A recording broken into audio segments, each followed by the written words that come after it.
আজকে আমি ডাল ভাজা করবো। আমরা অনেকে ডাল অনেকভাবে খাই রান্না করাতে, আজকে আমি ভিন্নভাবে রান্না করব। তো এইভাবে ডাল রান্না করলে অনেক মজা লাগে। তা আমি কিভাবে রান্না করি পুরো ভিডিওটা তোমরা দেখে দেবে। আমি ডাল ভালো করে ভাজতেছি।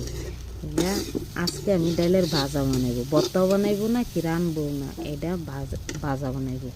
এভাবে ভাজা বানায় খেলে অনেক মজা লাগে।